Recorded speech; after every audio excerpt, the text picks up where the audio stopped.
पश्चिम Asia के समीकरण तेजी से बदल रहे हैं और इसी उथल-पुथल के बीच सऊदी अरब और पाकिस्तान ने एक बहुत बड़ा रक्षा समझौता किया है। आइए आज इसी समझौते की परतों को खोलते हैं और इसके गहरे मायने समझते हैं। आज के द हिंदू संपादकीय विश्लेषण में आपका स्वागत है। हमारा फोकस इस नए डिफेंस पैक्ट के रणनीतिक पहलुओं पर रहेगा और हम ये भी जानेंगे कि भारत के लिए इसके क्या मायने हैं। तो चलिए शुरू करते हैं इस समझौते की सबसे ताकतवर लाइन से। एक पर हमला, दोनों पर हमला माना जाएगा। ये सिर्फ शब्द नहीं है, ये सऊदी अरब और पाकिस्तान के बीच एक बेहद मजबूत सैन्य गठबंधन का ऐलान है। तो आखिर ये नया रक्षा समझौता है क्या? असल में ये कोई नई दोस्ती नहीं है। ये तो सऊदी अरब और पाकिस्तान के बीच दशकों से चले आ रहे एक खास रिश्ते को आप कह सकते हैं कि एक कानूनी और औपचारिक जामा पहनाना है। देखिए, इन दोनों का रिश्ता हमेशा से एक दूसरे की ज़रूरतों पर टिका रहा है। एक तरफ सऊदी अरब है, जिसके पास इस्लाम के 2 सबसे पवित्र स्थल हैं, तो दूसरी तरफ है पाकिस्तान, जो इस्लामिक दुनिया की अकेली न्यूक्लियर पावर है। यही वजह है कि पाकिस्तान की सेना दशकों से सऊदी फोर्सेस को ट्रेनिंग देती आई है और बदले में सऊदी अरब ने भी पाकिस्तान की हमेशा दिल खोलकर आर्थिक मदद की है। अब ये समझना बहुत ज़रूरी है कि ये समझौता आखिर हो किस माहौल में रहा है, क्योंकि इसकी टाइमिंग इसका समय बहुत कुछ कहता है। ये इशारा करता है कि फारस की खाड़ी में सुरक्षा के जो पुराने इंतजाम थे वो अब बदल रहे हैं। तो सवाल यही उठता है कि आखिर अभी क्यों? इस समझौते की ज़रूरत अचानक से क्यों पड़ गई? इसका जवाब हमें फारस की खाड़ी के बदलते सिक्योरिटी डायनामिक्स में मिलता है। इसे समझने के लिए थोड़ा पीछे चलते हैं। दशकों तक खाड़ी के देशों को अमेरिका से सुरक्षा की पक्की गारंटी मिली हुई थी, लेकिन 2019 में जब सऊदी के तेल ठिकानों पर हमला हुआ तो अमेरिका ने कुछ नहीं किया। फिर अब्राहम अकॉर्ड्स के जरिए ईरान के खिलाफ एक मोर्चा बनाने की कोशिश हुई, लेकिन गाजा युद्ध ने उस पूरी प्रक्रिया पर ही पानी फेर दिया। और अब कतर पर हुए हालिया इजरायली हमले ने तो जैसे आग में घी का काम किया है। चलिए अब जरा दोनों देशों के नजरिए से देखते हैं कि आखिर इस समझौते के पीछे उनके अपने अपने क्या मकसद हैं, क्योंकि जाहिर है दोनों के अपने रणनीतिक फायदे हैं। यहाँ पर दोनों के अपने अपने हित हैं। सऊदी अरब अब ये समझ चुका है कि वो सिर्फ अमेरिका के भरोसे नहीं बैठ सकता। ये समझौता वॉशिंगटन और तेल अवीव दोनों के लिए एक सीधा मैसेज है। वहीं दूसरी तरफ पाकिस्तान को आर्थिक मदद की सख्त जरूरत है और इस समझौते के बदले में उसे ये मदद मिल सकती है। साथ ही उसे खाड़ी देशों के सिक्योरिटी प्रोवाइडर की एक नई भूमिका भी मिल रही है। अब आते हैं उस सवाल पर जो हमारे लिए सबसे अहम है। इस पूरे घटनाक्रम का भारत के लिए क्या मतलब है? सच कहें तो ये भारत की विदेश नीति के लिए एक नई और काफी पेचीदा चुनौती है। ये समझौता भारत के लिए कई मुश्किलें खड़ी करता है। पहली बात, ये वेस्ट एशिया में भारत की डिप्लोमेसी को और भी मुश्किल बना देगा। दूसरी बात, ये एक ऐसे समय पर हुआ है जब भारत का झुकाव इजराइल की तरफ साफ दिखा है, तो ये एक संकेत भी है कि अरब देश भी अपने सारे विकल्प खुले रख रहे हैं। और सबसे बड़ा सवाल, क्या इस समझौते में पाकिस्तान का न्यूक्लियर छाता भी शामिल है? इस पर फिलहाल कोई क्लैरिटी नहीं है। लेकिन ऐसा नहीं है कि सारे जोखिम दूसरों के लिए ही हैं। ये समझौता खुद सऊदी अरब और पाकिस्तान के लिए भी एक दो-धारी तलवार है। हो सकता है कि पाकिस्तान वेस्ट एशिया के झगड़ों में खिंच जाए और सऊदी अरब दक्षिण एशिया के तनाव में फंस जाए। तो अब सवाल ये है कि इस बदलती हुई बिसात पर भारत को अपनी चाल कैसे चलनी चाहिए। इस पर संपादकीय भारतीय नीति निर्माताओं को एक बहुत ही साफ रास्ता दिखाता है। संपादकीय के मुताबिक भारत के लिए आगे का रास्ता 4 कदमों में है। पहला, वेस्ट एशिया में जो तेज बदलाव हो रहे हैं उनके लिए पूरी तरह तैयार रहना होगा। दूसरा, किसी एक खेमे जैसे कि इजराइल की तरफ बहुत ज़्यादा झुकने की गलती से बचना होगा। तीसरा, भारत का लॉन्ग टर्म फोकस पूरे क्षेत्र में स्थिरता लाने पर होना चाहिए। और चौथा और सबसे ज़रूरी, अपनी वेस्ट एशिया पॉलिसी के सभी पिलर्स यानी सभी बड़े देशों के साथ एक स्ट्रेटेजिक बैलेंस बना के चलना होगा। और आखिर में ये एक बड़ा सवाल हमारे सामने है, इस बेहद अस्थिर क्षेत्र में क्या किसी एक का पक्ष लेने से बेहतर है रणनीतिक संतुलन बनाए रखना? यही वो दुविधा है जिसका जवाब भारतीय विदेश नीति को ढूंढना होगा।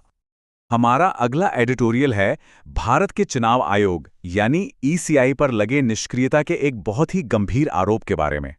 हाल ही में कर्नाटक में एक प्रेस कॉन्फ्रेंस हुई और उसमें चुनावी धोखाधड़ी को लेकर एक बहुत बड़ा आरोप सामने आया। इतना बड़ा कि उसे स्मोकिंग गन कहा जा रहा है। मतलब एक ऐसा पुख्ता सबूत जो सीधे सीधे चुनावी प्रक्रिया में सेंधमारी की तरफ इशारा करता है।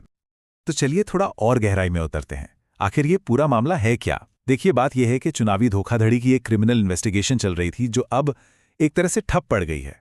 और इल्जाम यह है कि ऐसा हुआ है चुनाव आयोग के सहयोग ना करने की वजह से। और यहीं पर बात थोड़ी पेचीदा हो जाती है। देखिए, असल मुद्दा वो धोखाधड़ी की कोशिश नहीं है, बल्कि उसके बाद जो जांच होनी थी उसका रुक जाना है। और यहीं चुनाव आयोग की भूमिका पर बड़े सवाल उठ रहे हैं। कर्नाटक की सीआईडी इस मामले की जांच तो कर रही है, लेकिन वो दोषियों तक पहुंच ही नहीं पा रही। जांच एक जगह आकर रुक गई है। तो अब जरा इस केस के बारीकियों को समझते हैं कि आखिर हम यहां तक पहुंचे कैसे। चलिए थोड़ा पीछे चलते हैं और देखते हैं कि कर्नाटक के आलंद विधानसभा क्षेत्र में असल में हुआ क्या था। अच्छा, तो इस पूरी धोखाधड़ी की कोशिश में जो सबसे बड़ा हथियार इस्तेमाल हुआ वो था फॉर्म 7। अब ये फॉर्म 7 है क्या? ये एक स्टैंडर्ड इलेक्टोरल फॉर्म है जिसे इस्तेमाल करके कोई भी नागरिक वोटर लिस्ट से किसी दूसरे व्यक्ति का नाम हटाने के लिए अप्लाई कर सकता है। हुआ ये कि 2023 के कर्नाटक विधानसभा चुनावों से ठीक पहले आलंद कॉन्स्टिट्यूएंसी में करीब 6,000, जी हां 6,000 वैध वोटरों के नाम हटाने के लिए फर्जी फॉर्म 7 एप्लीकेशन फाइल की गई। जरा सोचिए इस संख्या के बारे में। लेकिन यहां एक बहुत जरूरी बात है। चुनाव आयोग ने इलेक्शन से पहले ही इन सभी फर्जी नामों को हटाने से रोक दिया था। मतलब चुनाव के नतीजों पर इसका कोई असर नहीं पड़ा। तो फिर विवाद क्यों? भाई, विवाद इस बात पर है कि इस घटना के बाद जो जांच होनी थी और जो जवाबदेही तय होनी थी उसका क्या हुआ। तो सवाल यही है कि वो कौन सी एक चीज है जिसने पूरी की पूरी जांच को एक डेड एंड पर लाकर खड़ा कर दिया है। इसका जवाब एक टेक्निकल पेज में छुपा है, एक मिसिंग डिजिटल फुटप्रिंट में। चलिए इसे 3 स्टेप्स में समझते हैं। पहला, सीआईडी ने धोखेबाजों को ट्रैक करने के लिए बहुत जरूरी टेक्निकल डेटा मांगा। दूसरा, आरोप यह है कि चुनाव आयोग ने वो खास डेटा दिया ही नहीं जिसकी जरूरत थी। और तीसरा, नतीजा ये हुआ कि जांच वहीं की वहीं रुक गई। जांचकर्ता बार बार एक खास तरह का डेटा मांग रहे थे। वो था डेस्टिनेशन आईपी और डेस्टिनेशन पोर्ट। ये 2 टेक्निकल टर्म्स ही इस पूरे विवाद के केंद्र में हैं। अब आप सोच रहे होंगे कि ये डेटा इतना जरूरी क्यों है? तो इसे ऐसे समझिए। इस जानकारी के बिना लगातार बदलते आईपी एड्रेस के जाल में से असली धोखेबाज को ढूंढना बिल्कुल वैसा ही है जैसे भूसे के ढेर में सुई खोजना। नामुमकिन सा काम। किसी की डिजिटल पहचान पता करने के लिए ये जानकारी बहुत बहुत जरूरी है। चलिए अब इस एक मामले से थोड़ा ऊपर उठकर देखते हैं। आखिर एक विधानसभा क्षेत्र का ये केस पूरे देश के लिए इतना अहम क्यों हो गया है? क्योंकि इसके जो असर हैं और जो सवाल ये खड़े कर रहा है वो कहीं ज्यादा बड़े हैं। आखिर एक रुकी हुई जांच इतनी बड़ी बात क्यों बन गई है? इसके पीछे कई वजह हैं। सबसे पहली और सबसे बड़ी बात तो यह है कि यह सीधे सीधे चुनाव आयोग की साख पर सवाल खड़ा करता है। ये मामला ये भी दिखाता है कि फॉर्म 7 जैसे चुनावी टूल का कितनी आसानी से गलत इस्तेमाल हो सकता है। और जब ऐसा होता है तो इंस्टीट्यूशनल ट्रांसपेरेंसी यानी संस्थागत पारदर्शिता पर भी सवाल उठते हैं। और इन सब का असर पड़ता है हम सब पर, यानी निष्पक्ष चुनावों में जनता के भरोसे पर। एडिटोरियल ये कहता है कि इस मामले पर चुनाव आयोग का जो रवैया रहा है वो थोड़ा डिसमिसिव रहा है, मतलब मामले को खारिज करने जैसा, और इसे ठीक नहीं माना जा रहा, खासकर तब जब ईसीआई की विश्वसनीयता पर बिहार जैसे दूसरे मामलों को लेकर भी सवाल उठ रहे हैं। तो इस पूरी बातचीत का सार क्या है? आगे का रास्ता क्या है? देखिए, एडिटोरियल का सबसे जरूरी पॉइंट यही है कि एक निष्पक्ष और न्यायपूर्ण चुनावी प्रक्रिया के लिए जवाबदेही यानी अकाउंटेबिलिटी सबसे जरूरी चीज है। और आखिर में ये एक बड़ा सवाल छोड़ जाता है कि चुनाव आयोग जैसी संवैधानिक संस्थाएं इस तरह की जटिल तकनीकी जांचों से निपटते हुए जनता का भरोसा कैसे बनाए रख सकती हैं। ये एक ऐसा सवाल है जो हमारे पूरे लोकतंत्र के लिए बहुत मायने रखता है। अगले विषय पर आते हैं। हमारा तीसरा संपादकीय है सऊदी अरब और पाकिस्तान के बीच हुए एक नए रक्षा समझौते पर। तो आज हम इसी का विश्लेषण करेंगे कि ये समझौता आखिर है क्या, इसके पीछे की कहानी क्या है और इस क्षेत्र की राजनीति पर इसका क्या असर पड़ सकता है। आज की चर्चा में हम इन्हीं सब पहलुओं पर गौर करेंगे। सबसे पहले समझेंगे कि ये नया रक्षा समझौता असल में है क्या। फिर थोड़ा इतिहास में जाकर देखेंगे कि क्या अतीत के अनुभव पर ये नई उम्मीद भारी पड़ेगी। हम ये भी जानेंगे कि सऊदी अरब यानी रियाद इसके पीछे क्या सोच रहा है और पाकिस्तान इससे क्या फायदे देख रहा है। और हाँ, सबसे आखिर में भारत के लिए इसके क्या मायने हैं। तो चलिए शुरू करते हैं सबसे पहले इसी समझौते से। इसका नाम है स्ट्रेटेजिक म्यूचुअल डिफेंस एग्रीमेंट यानी SMDA। तो देखिए, ये समझौता हुआ है 17 सितंबर 2025 को और कागज पर इसका मकसद सीधा सा है, दोनों देशों के बीच रक्षा सहयोग को और मजबूत करना। लेकिन जैसा कि अक्सर होता है, असली कहानी कागज पर लिखे शब्दों से कहीं ज्यादा गहरी और पेचीदा है। इस समझौते के बारे में एक बड़ी दिलचस्प लाइन कही गई है कि ये अतीत के अनुभव पर भविष्य की आशा की विजय है। ये लाइन आप सोचिए अपने आप में कितनी बड़ी बात कह जाती है। ये इशारा करती है कि उम्मीदें तो बहुत हैं, लेकिन इनका इतिहास उतना सुनहरा नहीं रहा है। और यहीं से हमारा सबसे बड़ा सवाल खड़ा होता है, क्या ये वाकई एक मजबूत और काम का गठबंधन है या फिर ये बस दुनिया को दिखाने के लिए एक रणनीतिक चाल है। चलिए इसी सवाल का जवाब ढूंढने की कोशिश करते हैं। देखिए, किसी भी नए रिश्ते को समझने के लिए उसके अतीत को जानना बहुत जरूरी होता है और सऊदी पाकिस्तान के रक्षा संबंधों का इतिहास तो काफी उतार चढ़ाव भरा रहा है। अगर इस रिश्ते के सफर को देखें तो 80 का दशक इनका गोल्डन पीरियड था। उस वक्त 20,000 पाकिस्तानी सैनिक सऊदी अरब में तैनात थे। लेकिन 1990 आते आते हालात ऐसे बदले कि पूरी टुकड़ी को वापस भेजना पड़ा। फिर 2015 में जब सऊदी ने यमन युद्ध के लिए पाकिस्तान से सैनिक मांगे तो पाकिस्तान ने साफ मना कर दिया। तो आप देख सकते हैं कि इस रिश्ते में गर्मजोशी भी रही है और तल्खी भी। और इसी पृष्ठभूमि में अब ये 2025 का नया समझौता हुआ है। अब सवाल ये है कि अतीत में ये तनाव क्यों पैदा हुआ। तो इसकी जड़ असल में सोच के टकराव में थी। सऊदी नेतृत्व पाकिस्तानी सैनिकों को एक तरह से भाड़े के सैनिक या कह लें प्रिटोरियन गार्ड्स की तरह देखता था। वहीं पाकिस्तानी सेना के बड़े अधिकारी, जिन्हें अपने देश में हुक्म चलाने की आदत थी, उन्हें किसी और से आदेश लेना पसंद नहीं था। बस यहीं से बात बिगड़ गई। चलिए अब कहानी का दूसरा पहलू देखते हैं, सऊदी अरब के नजरिए से। आखिर रियाद को इस वक्त इस समझौते की इतनी जरूरत क्यों आन पड़ी? इसके पीछे कुछ बहुत ही गहरे भू राजनीतिक कारण छिपे हैं।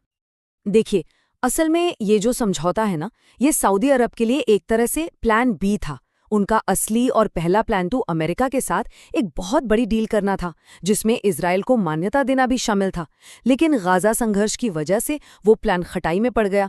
तो ये SMDA आप कह सकते हैं एक सांत्वना पुरस्कार जैसा है। और इजराइल को मान्यता देने के लिए सऊदी ने जो शर्तें रखी थीं, वो कोई छोटी मोटी नहीं थीं। वो अमेरिका से एक पक्का रक्षा समझौता चाहते थे, न्यूक्लियर टेक्नोलॉजी तक पहुंच चाहते थे और सबसे एडवांस्ड अमेरिकी हथियार चाहते थे। इससे आप समझ सकते हैं कि रियाद के इरादे कितने बड़े थे। और फिर एक ऐसी घटना हुई जिसने रियाद की चिंताएं और बढ़ा दी, जब इजराइल ने कतर पर हमला किया। अब कतर भी GCC का सदस्य है और उसका भी अमेरिका से रक्षा समझौता है, लेकिन अमेरिका उसे बचा नहीं पाया। इस घटना ने अमेरिकी सुरक्षा की गारंटी पर एक बड़ा सवालिया निशान लगा दिया और सऊदी को एक नए भरोसेमंद साथी की तलाश करने पर मजबूर कर दिया। अच्छा, तो ये तो हुई सऊदी की बात। अब देखते हैं कि इस सौदे में पाकिस्तान के लिए क्या है। जाहिर है, पाकिस्तान अपनी सैन्य ताकत के बदले कुछ बड़े रणनीतिक और आर्थिक फायदे चाहता है। पाकिस्तान के लिए तो ये समझौता आप कह सकते हैं कई मोर्चों पर फायदेमंद है।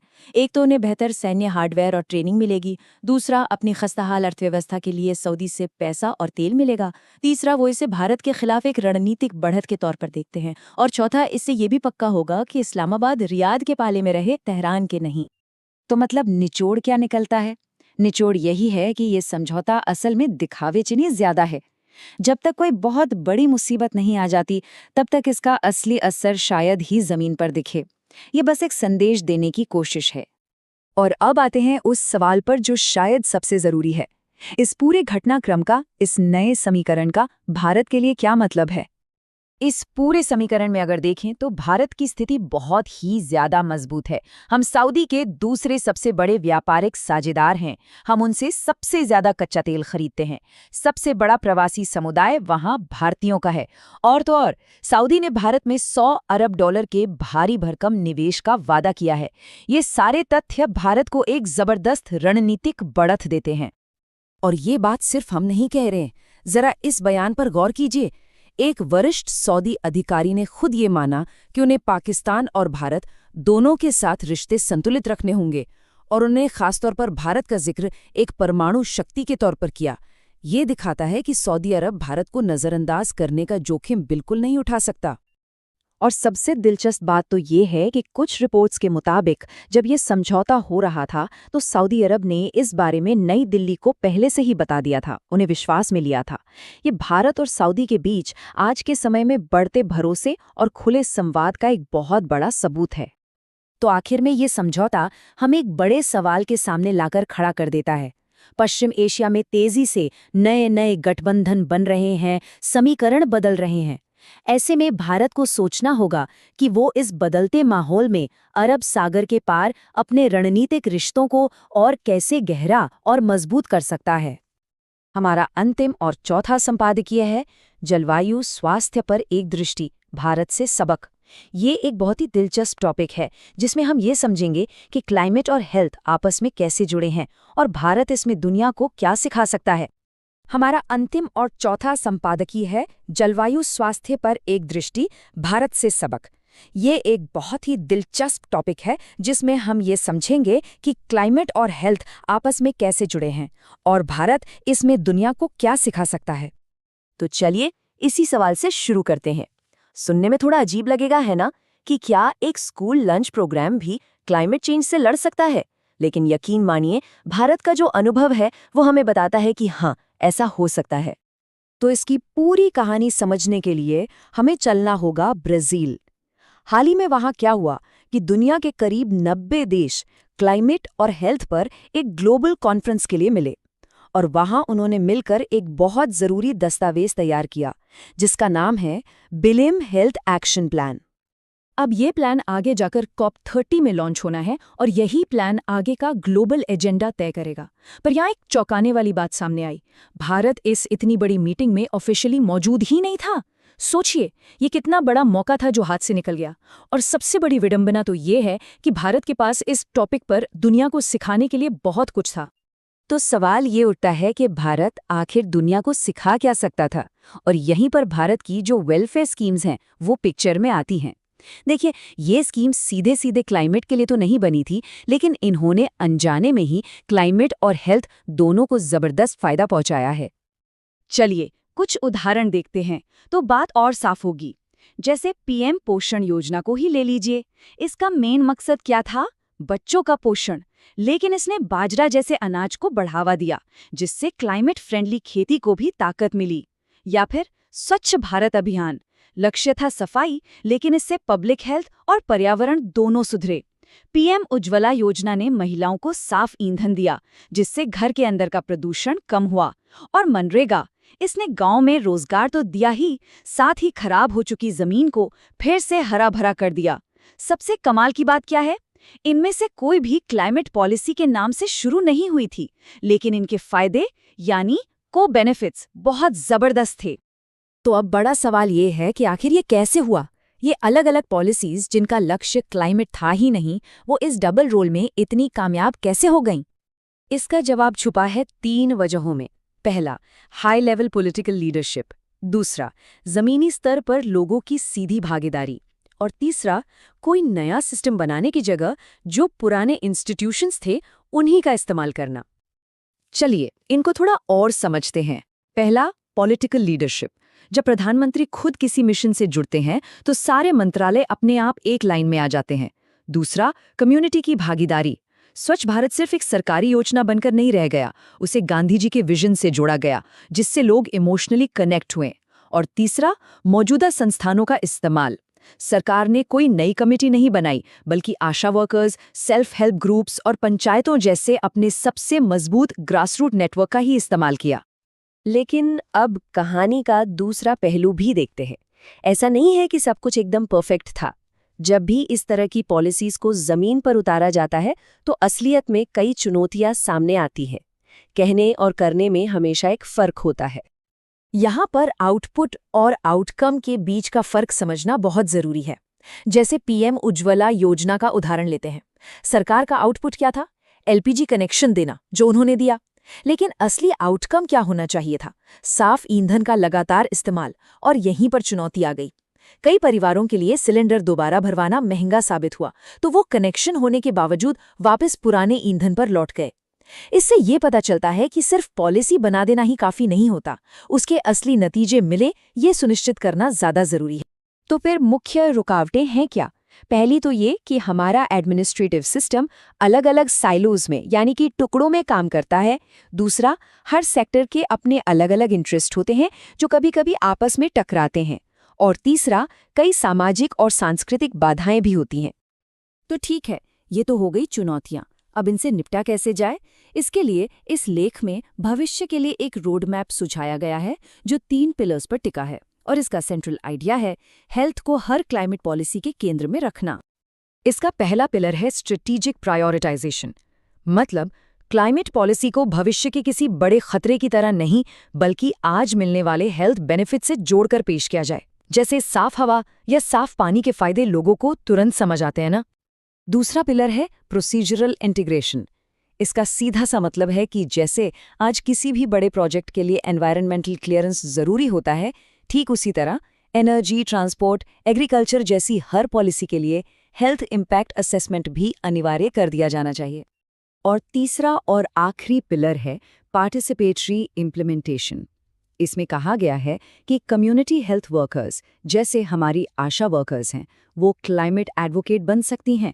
सोचिए, जब वो लोगों को ये समझाएंगी कि आसपास के पर्यावरण में हो रहे बदलाव का उनकी सेहत पर कैसे सीधा असर पड़ रहा है, तो लोग कितने ज्यादा जागरूक होंगे। और आखिर में इस लेख का ये एक वाक्य पूरी बात का सार है। भारत और दुनिया एक साहसिक, अंतरक्षेत्रीय और पूरे समाज को साथ लेकर चलने वाले दृष्टिकोण से कम कुछ भी बर्दाश्त नहीं कर सकते। मतलब साफ है, क्लाइमेट और हेल्थ जैसी बड़ी चुनौतियों से अब टुकड़ों में नहीं लड़ सकते। इसके लिए एक बड़ा, मजबूत और सबको साथ लेकर चलने वाला एफर्ट चाहिए। इस संपादकीय विश्लेषण को देखने के लिए धन्यवाद। यदि आपको ये पसंद आया तो कृपया इसे साझा करें और सब्सक्राइब करें। धन्यवाद।